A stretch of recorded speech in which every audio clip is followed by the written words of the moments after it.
Welcome to SRM news. సోమవారం సమీకృత జిల్లా కలెక్టరేట్లోని సమావేశ మందిరంలో రాష్ట్ర ప్రభుత్వ ఆదేశాల మేరకు జిల్లా వెనుకబడిన తరగతుల అభివృద్ధి శాఖ ఆధ్వర్యంలో అధికారికంగా నిర్వహించిన సర్దార్ సర్వాయి పాపన్న గౌడ్ జయంతి కార్యక్రమంలో జిల్లా కలెక్టర్ కోయ శ్రీహర్ష, అదనపు కలెక్టర్ డి వేణుతో కలిసి పాల్గొని జ్యోతి ప్రజ్వలన చేసి సర్దార్ సర్వాయి పాపన్న గౌడ్ చిత్రపటానికి పూలమాల వేసి నివాళులర్పించారు. ఈ సందర్భంగా జిల్లా కలెక్టర్ కోయ శ్రీహర్ష మాట్లాడుతూ సర్దార్ సర్వాయి పాపన్న గౌడ్ ఆశయ సాధనకు పాటుపడాలని జిల్లా కలెక్టర్ కోరారు. విరోచిత పోరాటానికి, సమానత్వానికి ప్రతీకగా పాపన్న గౌడ్ నిలిచారని అన్నారు.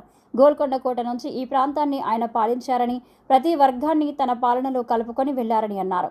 ఔరంగజేబ్ ప్రపంచంలో మంచి కీర్తి సంపాదిస్తున్న సమయంలో ఒక సామాన్య వ్యక్తి నుంచి గోల్కొండ కోటను స్వాధీనం చేసుకొని పరిపాలన చేసే స్థాయికి పాపన్న గౌడ్ ఎదిగారని అన్నారు. ప్రభుత్వ ఆదేశాల మేరకు ప్రతి సంవత్సరం పాపన్న గౌడ్ పోరాటాలను గుర్తు చేసుకుంటూ ఆయన జయంతి వేడుకలను అధికారికంగా జరుపుకుంటున్నామని అన్నారు.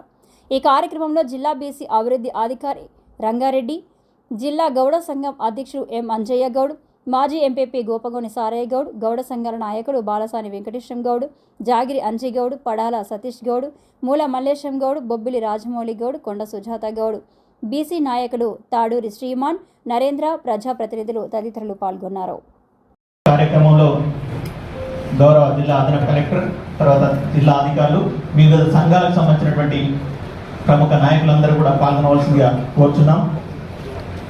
జిల్లా నన్మూలలో చేసినటువంటి వివిధ సంఘ నాయకులందరూ కూడా నేటి ఈ కార్యక్రమంలో పాల్గొనవలసిందిగా విజ్ఞప్తి చేస్తున్నాం.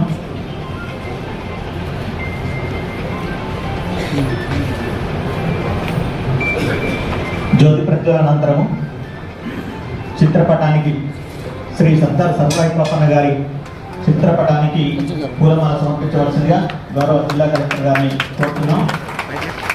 ఆ తర్వాత గౌరవ జిల్లా అదనపు కలెక్టర్ గారు కూడా పూలమాల సమర్పించవలసిందిగా కోరుతున్నాం.